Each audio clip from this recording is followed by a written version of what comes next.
Hello, and welcome to our final Revere TV Roundtable discussion. As you are aware, on Tuesday, February 25th, you will be voting on the H.C.A. referendum, and I believe the City of Revere has been doing its part to help you understand the agreement and how it will impact you. This will hopefully help you make an informed decision next week. In our final discussion, we will be discussing the impact that the agreement has on transportation improvement in our city.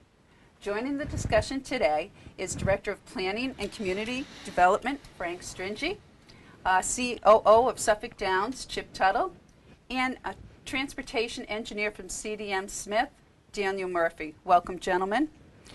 And Nice I guess to be here. Great. Yeah. Me too, especially on this snowy day. Okay, so transportation improvements. The host community agreement requires Mohegan Sun to make approximately $45 million in transportation improvements in our city. Frank, just give us a rundown of some of the improvements that the city's planning on making. Okay. That figure represents approximately 11 intersections in the city, as well as including the Route 1A improvement plan, which directly accesses the site. So the Route 1A, there will be improvements northbound and southbound on 1A that will decrease delays and make traffic flow more safely and more efficient in that 1A corridor, coming from the airport, going to Boston, going to the airport, coming from Boston along that heavily congested 1A corridor. Other improvements include a connection with Route 1 and Route 16, both Route 16 westbound and Route 16 eastbound, having direct access off Route 1 into the site on Route 16 eastbound and coming from the casino site on Route 16 westbound onto Route 1 south and northbound. So those are the main beefy part of the improvements right there, those two regional access points, 1A and Route 1 and Route 16. And I emphasize that because our game plan from the beginning in working with Mohegan Sun is to make sure that traffic has no impacts that is generated from the casino on our local roadways. And how we're going to do that basically is to undertake substantial improvements to the regional highway network that connects directly into the site, being Route 1A, Route 16, and Route 1. So those are the three regional highway systems that will direct people right into the site. Aside from that, we have our local traffic intersections, which is, they both have regional traffic on them also. And I'll just quickly go through them. But the main intersection at Revere Beach Parkway at Tomasello Drive, coming into the casino, that intersection, which includes North Shore Road, just east of the police and fire station. Donnelly Square, obviously, undertaking improvements there. And all these improvements that I'm talking about include pedestrian safety, traffic safety, and improving the efficiency of the roadways by, again, decreasing delays by new traffic timing, new signals. Okay.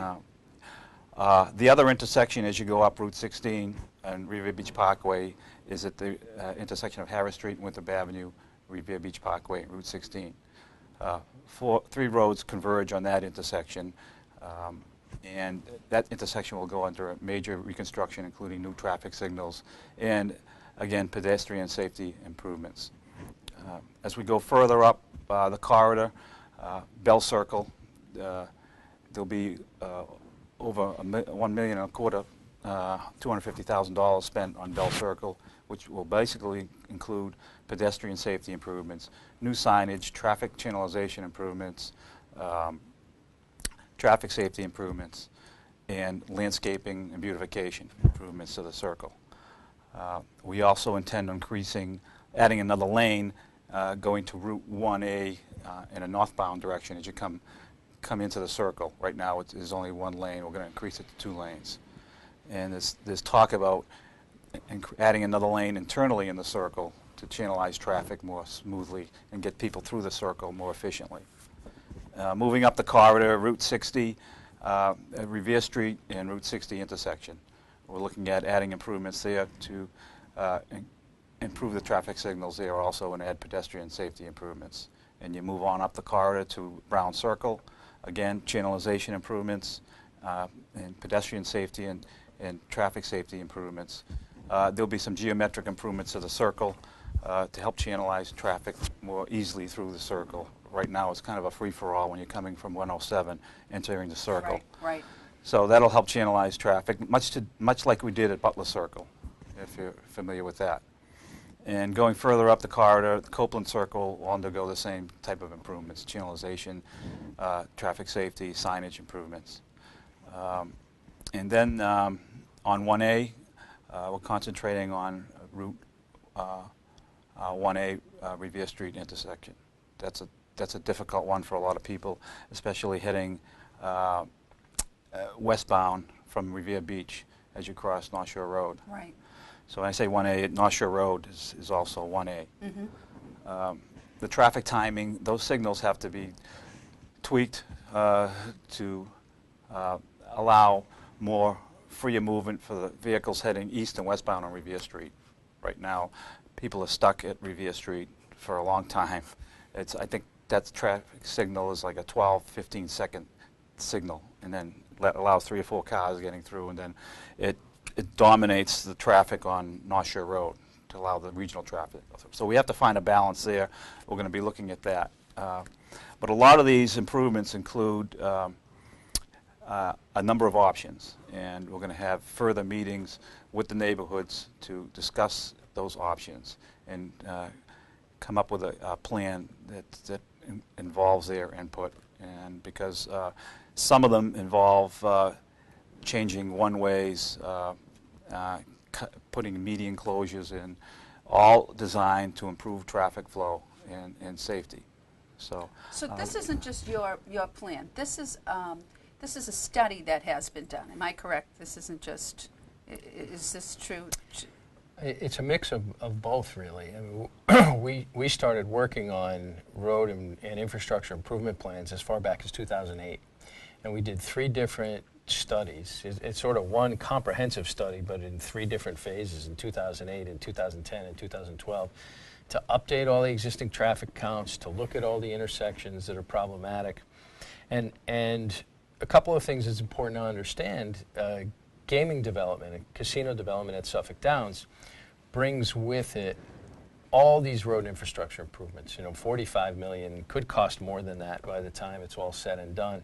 And Mohegan Sun is on the hook to do all that. You can't build a casino and have the state pay for your infrastructure. The gaming law doesn't allow that. So we've been working on this for a long time. In fact, we feel really good about it. It's an area that we've dedicated a lot of focus and a lot of resources to. And if we're not successful with gaming development at Suffolk Downs, and there's some other type of development there, for instance, if mixed use with retail and housing or whatever, it doesn't guarantee any of these road infrastructure improvements. These come with the package with a gaming development, and so we worked on this and looked at it from a regional point of view. And then Frank and Mayor Rizzo and the mayor's team have looked at it from a very specific Revere neighborhood point of view and said, okay, your job as the developer, Suffolk Downs and Mohegan Sun, you guys are responsible for making sure that whatever additional impacts you're bringing with people visiting the project, that you cover those.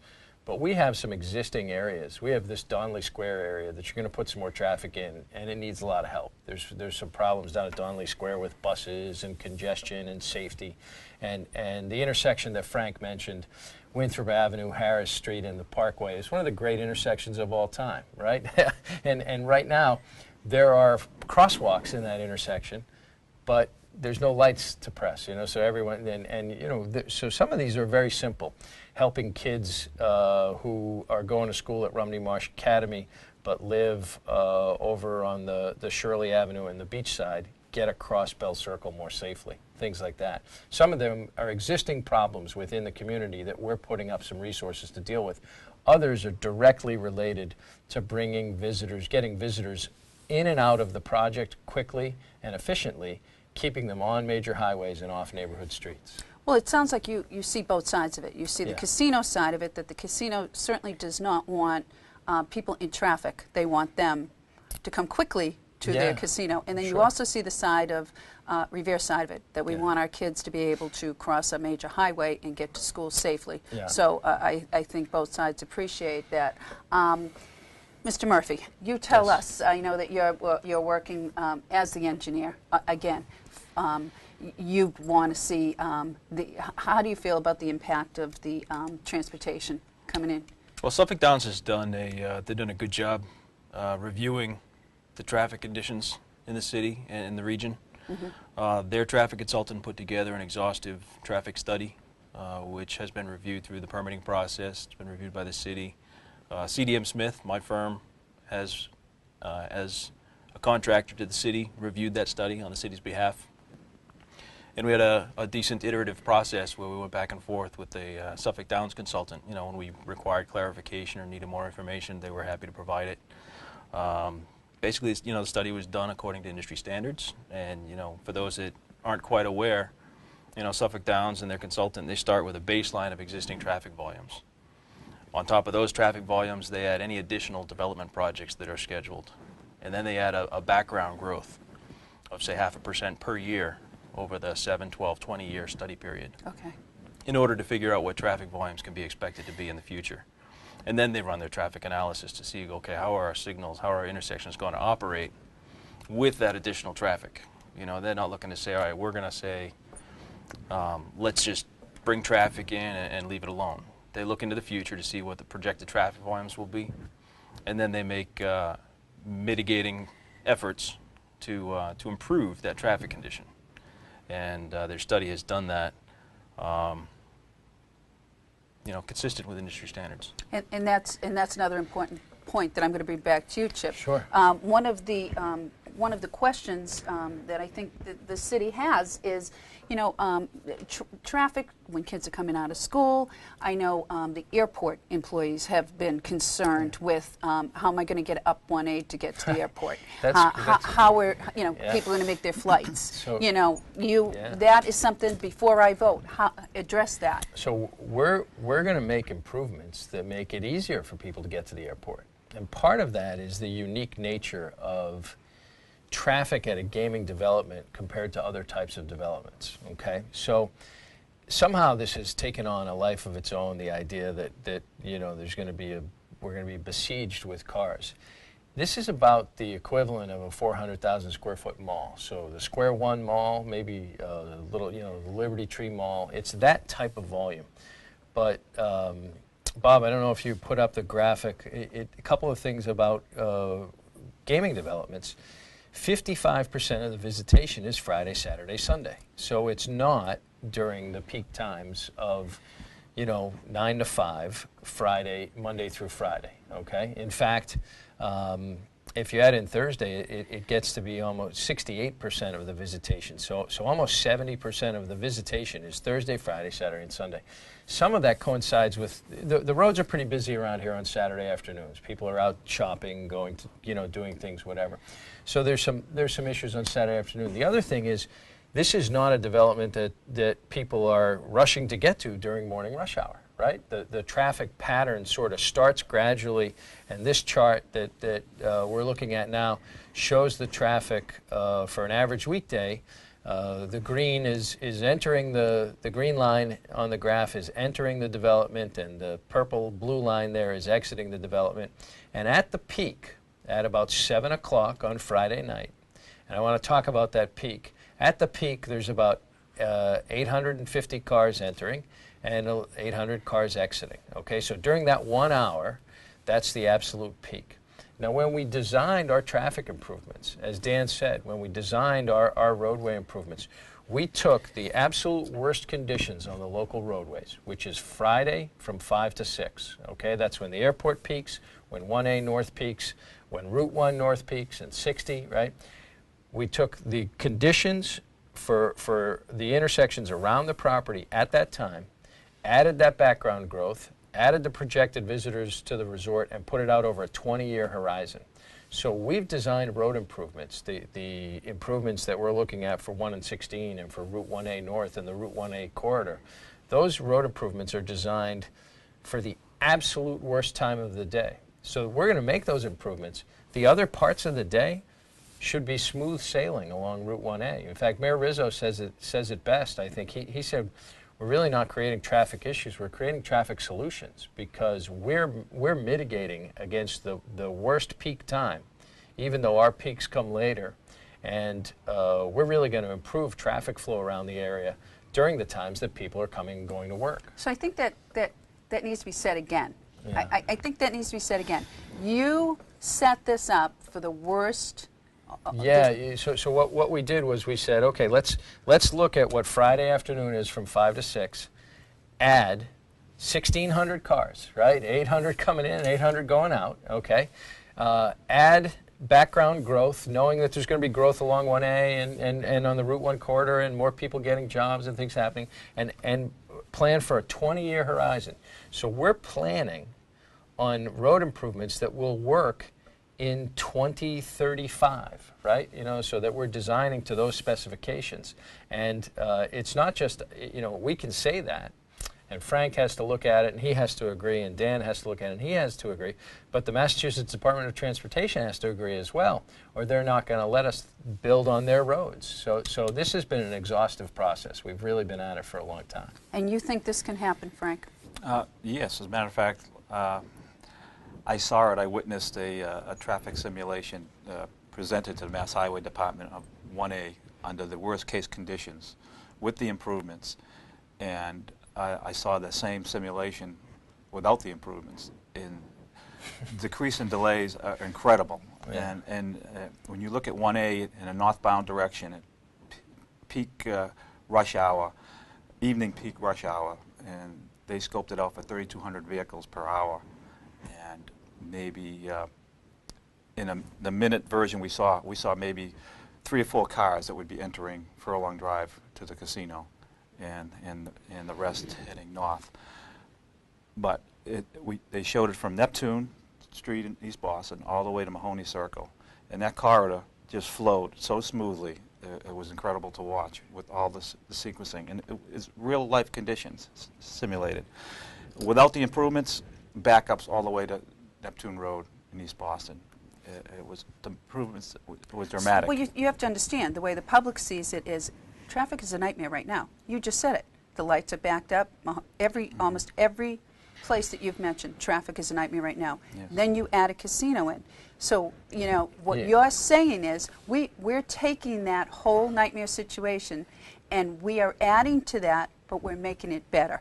So I don't think that people are understanding that situation. We are, you know, that you are now taking that, what we have, and adding to it, but now we're going to fix it and make it better. So we're going to, not only are we going to fix it, we're going to take it to the worst possible scenario, and then make it better. And I'll give you a couple of points on this. And there's this sort of weird feeling out there that if the gaming development doesn't happen, the Mohegan Sun Casino is not successful, things are going to get better. They're not. There'll be some other type of development at Suffolk Downs. There will be some people have suggested we do something like Assembly Row, you know, which is 2.5 times the amount of traffic as a casino, but almost all at the peak times. So whatever development occurs at the Suffolk Downs property is going to have a certain amount of traffic.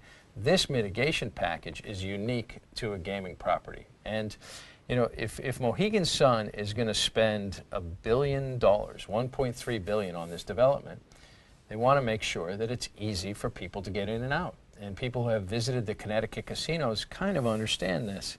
It's a breeze to get in and out of those places. They've made it very, very easy because people have to go to work in the morning. People have to go, you know, they got to bring their kids to school, things like that. Nobody has to go to a casino. This is a choice, an entertainment choice. So if it's hard to get there, people are going to go to other places. They're going to go to Twin River in Rhode Island, and they're going to go to the facility, you know, whatever is the slot parlor facility that gets the license, things like that.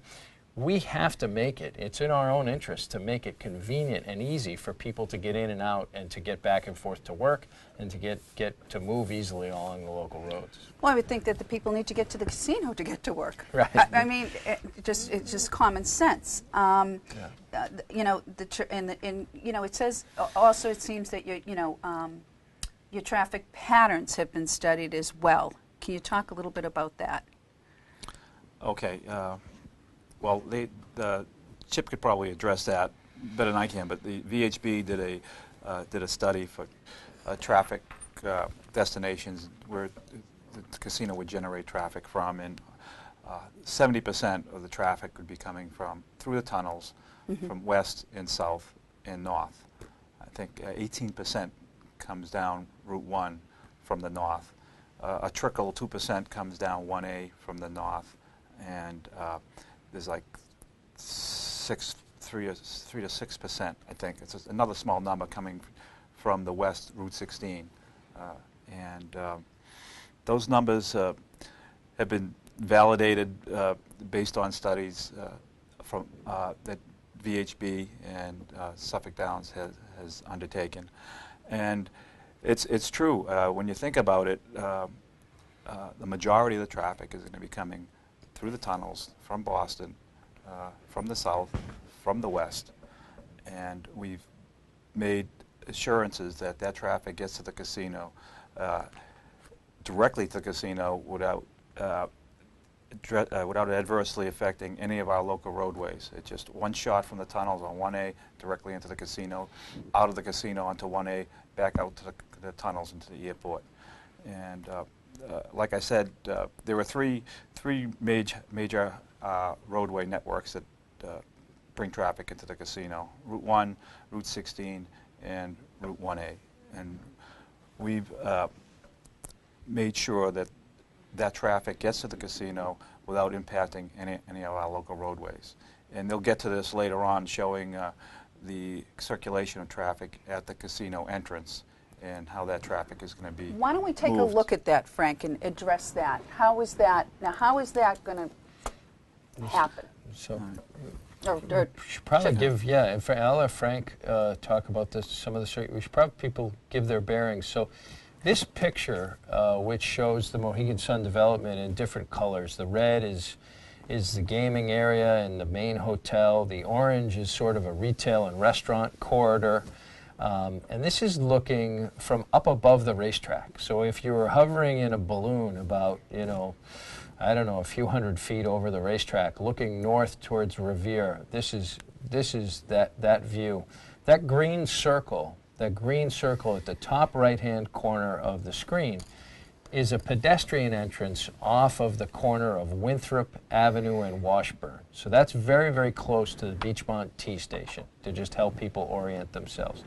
The purple part over on the left-hand side, that is a second hotel at the top of the screen, and that's the corner of Tomasello Drive, which is the main entrance to Suffolk Downs, and Winthrop Avenue. So that's the corner that people right now associate with Target and Stop and Shop. That's where you go, right? So across the street from the orange part is the Shaw's parking lot, right? The old Seratani Shaw's parking lot. So that's the view that we're looking at.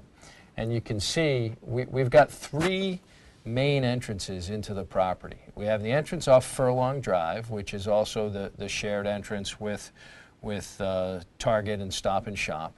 We have the entrance off Winthrop Avenue, and then we have that pedestrian entrance in the top right-hand corner over by the Beachmont T station. But Frank can take you through how those traffic circles are supposed to work to control the flow and get people in and out more quickly.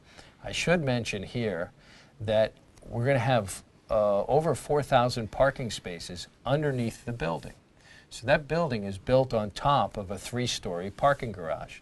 So there's 4,000 spaces underneath the building, so people will be able to drive in and drive right underneath the building and park and come right upstairs and be at the resort development. So. Yeah. So you see on Tomasello Drive there's a rotary.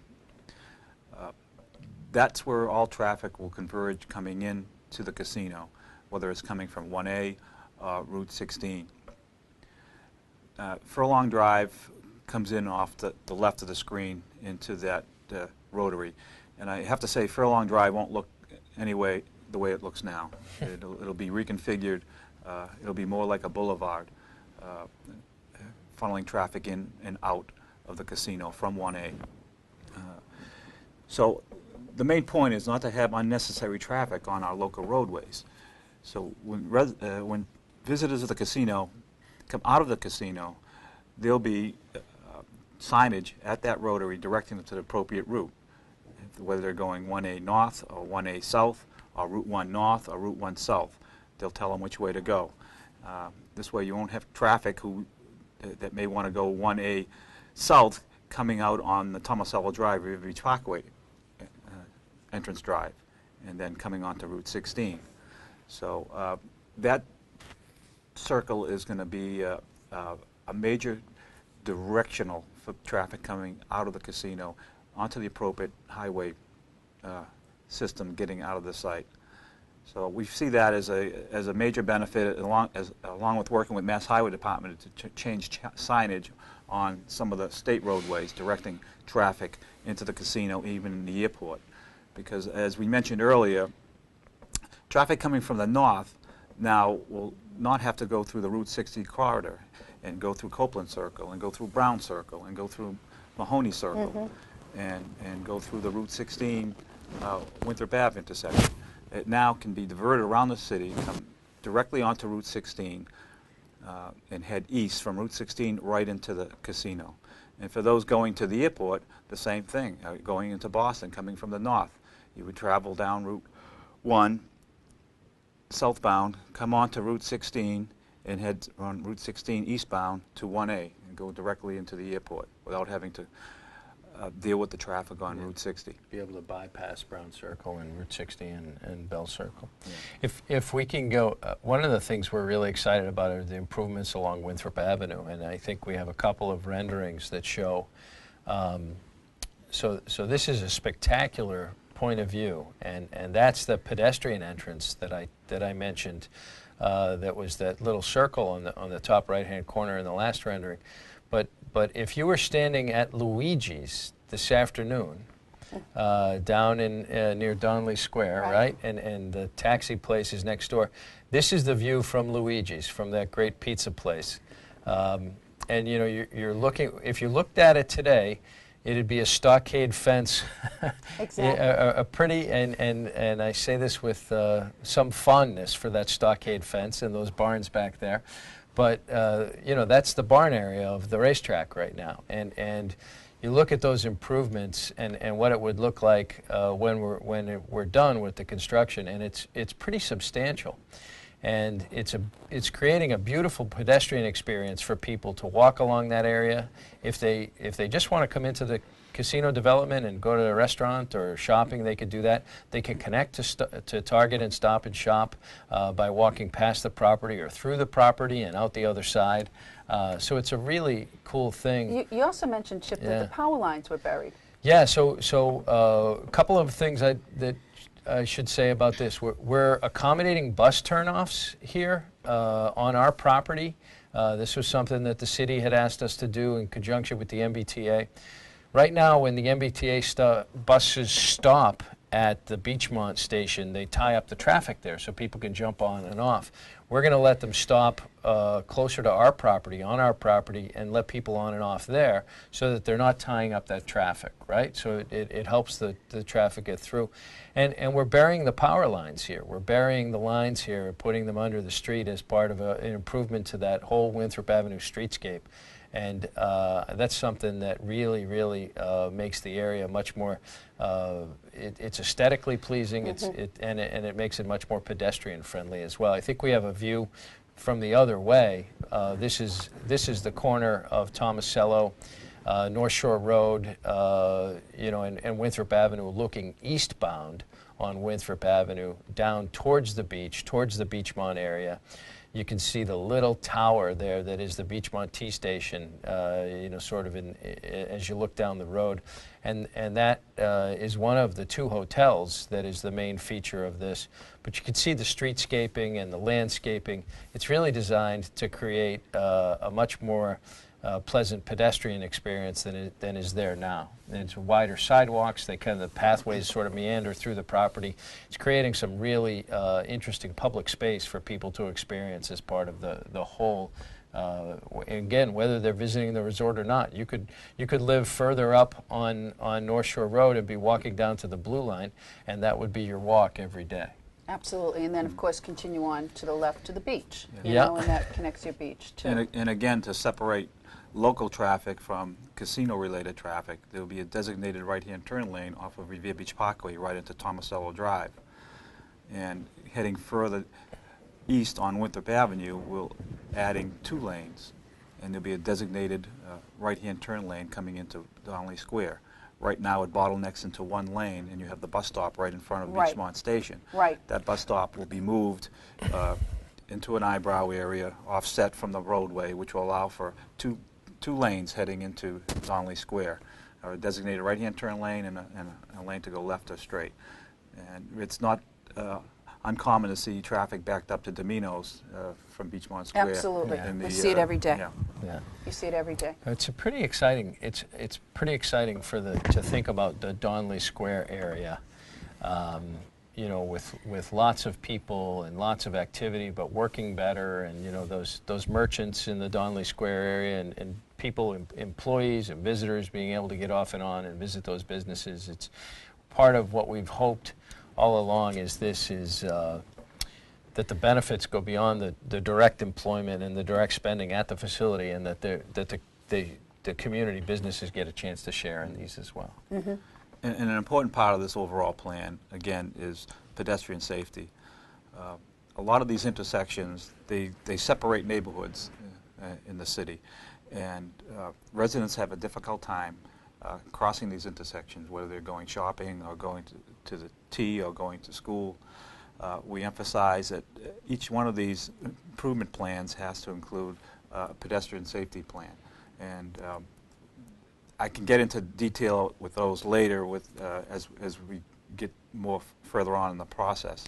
But I can assure everybody that there'll be safe pedestrian access for all residents in the city at all these intersections that we're talking about.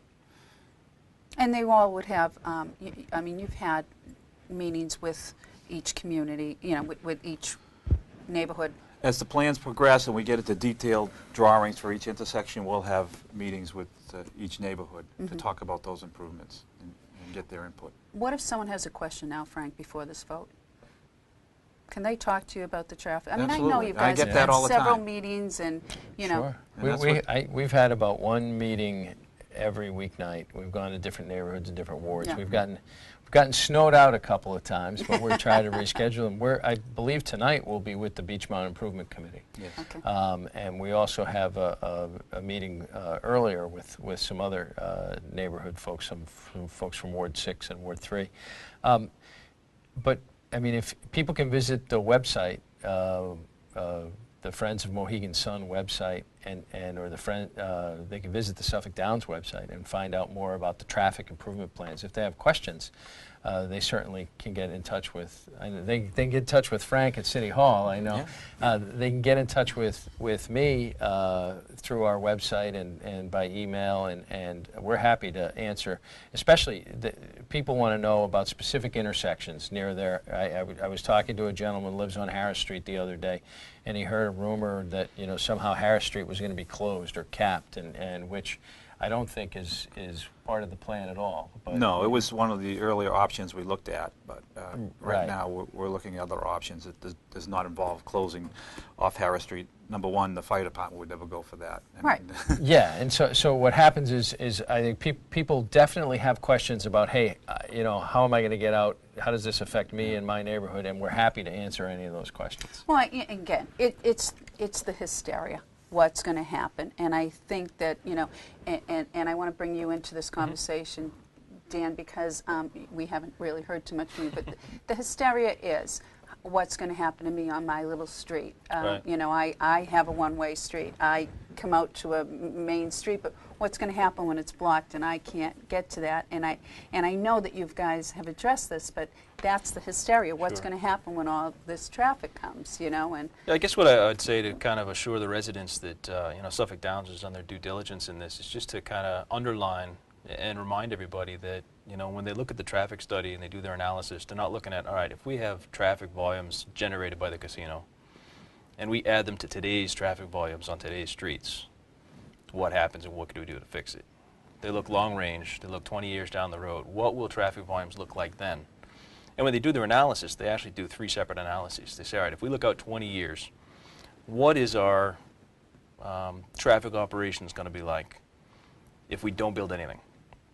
We know traffic's bad today. If we just leave it alone for 20 years, what does it look like? That's not a pretty picture. no. Then they look at a build analysis. Say, all right, 20 years down the road, what's traffic going to look like? And then we add casino traffic. And they look at the analysis for that. And the third case they look at is what's our build condition with mitigation, which is what Suffolk Downs is heavily committed to. How can we improve the intersections and the city's roadways in order to handle that traffic during the peak hour of the casino, which is late Friday night and Saturday, 20 years from now? You know, not today's volumes, but 20 years from now with the casino traffic added, how can we make these streets work better? And they do that, and the process will continue. They've got a number of alternatives, as Frank has kind of mentioned, that are workable. And Suffolk Downs, Revere, Department of Transportation, DCR, they'll all continue to collaborate, to work together to find you know, the best design that accommodates those future traffic volumes. No, I agree. I think it's there's not much more to say on it.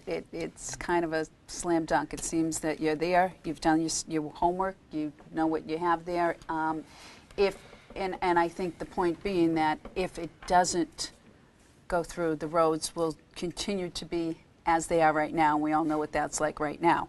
I'm trying to think what else we need to put in here, Frank. What else do we need to add? Well, I can just say I worked for the city as a city planner for over 30 years, and a lot of these roadway improvements has been on our agenda for that long and even longer. And to have them addressed in one full swoop from one development is amazing. So it's been a long time coming that we finally get these intersections, these problematic intersections addressed. I mean, not for future traffic, but for traffic that exists right now, and to get the residents through their city in a safe manner, in an efficient manner. So we're glad to see these improvements happen. Chip, do you have anything else to add? No, this has been a great discussion, and we appreciate the opportunity to answer people's questions. And I just hope that people feel comfortable enough that when they go to the polls on February 25th, that they'll vote yes for this development. Dan, do we have anything else to add? Thank you for having me. Okay. This will be it for Revere TV. This is our final roundtable discussion. Again, Tuesday, February 25th, we ask you to come out and vote. That's what's most important. My name is Debbie DiGiulio. Thanks for watching today. Thank you. That was great. Good job, Deb. Thanks.